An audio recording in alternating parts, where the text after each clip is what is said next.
Hello and welcome to another episode of That Sports Guys podcast. I am Craig Forrestall. I am That Sports Guy. Go ahead and find me on Twitter at that_sports_guy, where you can find all of my latest football takes. Also, NFLDraftDiamonds.com is proud to feature the That Sports Guy podcast on its website.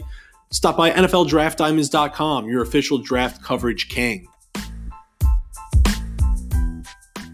Hello and welcome to another edition of Player Profile Interviews. I am Craig Forrestall, and you know me from Twitter as at that_sports_guy. But today it is all about Fairmont State offensive lineman Chandler Zavala. Chandler, how's it going? Good. How's everybody doing today? Hopefully they're doing as good as we are, because we got a good conversation coming up. A lot of football. I'm excited, but I gotta know, you're from Virginia, Woodbridge, Virginia. What's life like there? It's really like everywhere else. Everything's pretty compact. I don't know, when I was young in Florida, everything was all spaced out. You had to drive everywhere, but in Woodbridge, Virginia, everything's close, so you get to really know a lot of people. And then where were you growing up in Florida? Because I'm actually in Florida. I'm in Port St. Lucie. Well, my mom's side of the family lives in Boca Raton, Boynton Beach, and Delray Beach. Mm-hmm. And some of my dad's family lives in Fort Lauderdale. Small world. I was actually born in Boynton Beach. Went to Really? school. That's where I was born. Yeah, I was born at Bethesda Memorial Hospital. Hey. You too? Yeah. Hey, there we go. See, small world, right? And now, I wanted to ask you, because aside from all that Florida talk we just did, you started off as a basketball player, and you didn't start playing football until later on in high school. How did that conversation go? How did you get convinced to play football? Well, my grandmother on my dad's side of the family, which is his grandma, we just call her my grandmother, she died of lung cancer, and also my mom's dad died of lung cancer. And they both loved to watch football. They were both aggressive people. So I decided that I wanted to play football for them and see how it went. And now, when you first got on the football field, what was that like? Because football and basketball, totally opposite when it comes to just the structure of the game.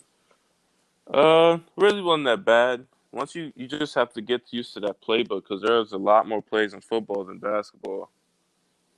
And get used to that weather too. You don't have AC outside. I was just about to ask, and I was going to ask, what was it like, going from the air conditioning to the outside and running those sprints? Did you have like just a day where you just ran your first day of practice and you thought to yourself, what am I doing? Yeah, the first couple of days was like that, but then you get used to it as you go on. And now, as time progressed throughout high school and you started playing later on, the recruiting interest was fairly limited. Take me through that experience and what you were looking for in a college. Well, after my junior year, I tried. I didn't really play just because it was my first year, but I went to a couple like camps of Wake Forest and everything. They liked me, had interest in me, but it was just because of my experience in film. So as other smaller schools started to reach out, I just looked at the education, because it's very big for me. Because after my bachelor's, I plan on getting my master's and eventually down the road getting my doctorate. And then have you given any thought as to what you want to get your master's or your doctorate in? Yeah, I'm going to get my master's and doctorate in healthcare management. So you got a whole plan set out for you. Yeah, I'm already taking prerequisite classes for grad school right now in the summer. And I want to ask, when you got to college, what was the biggest difference between high school football and college football for you? Really just the speed and how the workouts went. The playbook really wasn't that bad, just because in high school we used plays as Milwaukee Bucks. Milwaukee would be left, Bucks would be right.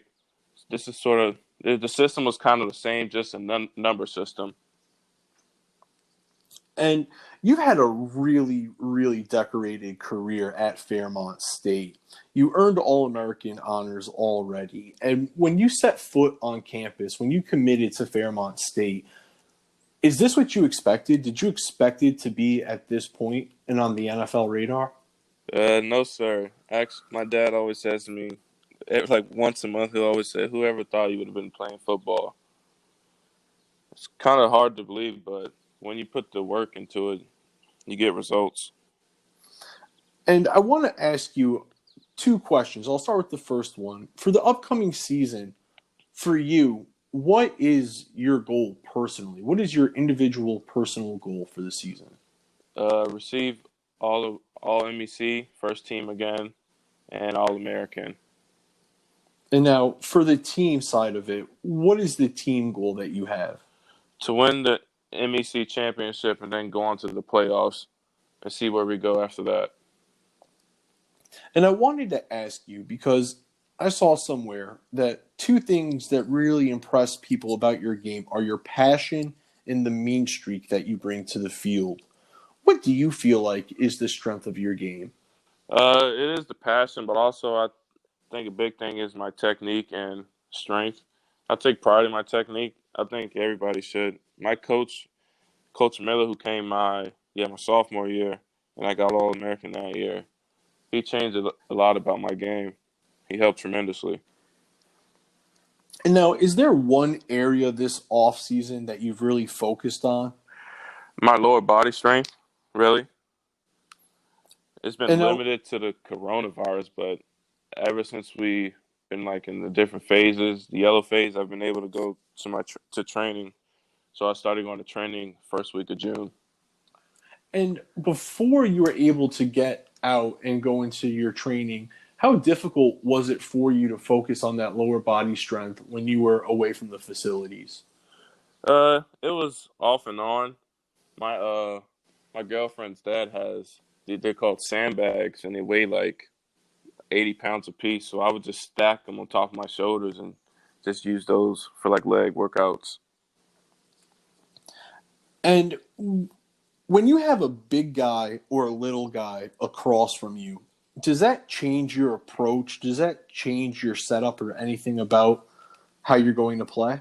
No, I watched the film to watch their technique. If they're high, stay high, low leverage, their pass rush moves, they get tired and like halfway through the game and all that.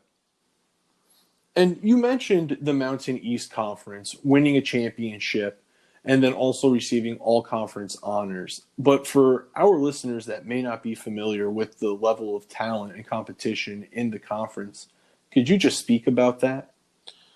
The Mountain East Conference is really an even like between offense and defense.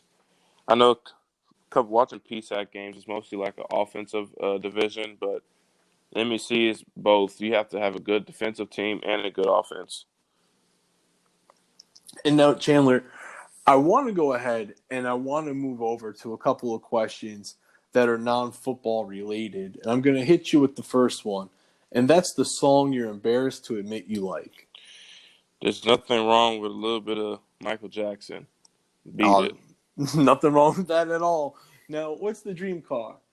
The dream car. That's a good. I'd say it have to be a G wagon. All right. And you going to do anything to that G Wagon? You got anything going through your mind that you're going to do custom? I'll probably lift it a little bit. Just a little bit? Yeah. And now, what's the most interesting or memorable class you've taken in college? Uh, Exercise physiology. And what about that class made it interesting? My teacher, he was a great teacher. He didn't read from PowerPoints. He actually taught from his head and wrote on the board, which helped not just me, but just a lot of students overall. Chandler, what's the best restaurant near campus? Uh, how far are we talking? Like on campus or like a 20-minute drive? Hey, if I gotta go 20 minutes for the best restaurant, I gotta go 20 minutes. That's good. I'd have to say Oliverios. What am I getting at Oliverios? It's an Italian place, but with a variety of food. But if you want just strictly Italian, that's really close to Fairmont, you go to Muriel's. So you got it all figured out. Yeah. And now, Chandler, we're gonna finish it up with this one. If you had $1 million but could only donate it to one charity or one cause, what would it be? for lung cancer, just because for my grandparents. Absolutely, and you spoke to your personal connection to that earlier, so that's a wonderful cause. Now, Chandler, before I let you go, is there one final thing that we need to be on the lookout for with the Fairmont State football program? Just I know we had a bad season last season, but just watch for us. Don't forget about us. If we have a season, we'll see what happens. If we don't, then just stay tuned. You heard it here. Stay on the edge of your seat. There's some drama building with the Fairmont State football season coming up. They're on the rebound. For Chandler Zavala, I'm Craig Forrestall. Until next time, stay safe and be easy.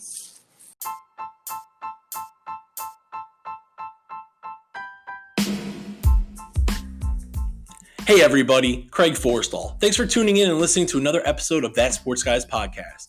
Make sure to follow me on Twitter at @that_sports_guy to catch all the latest updates and podcast episodes. Until next time, stay safe and be easy.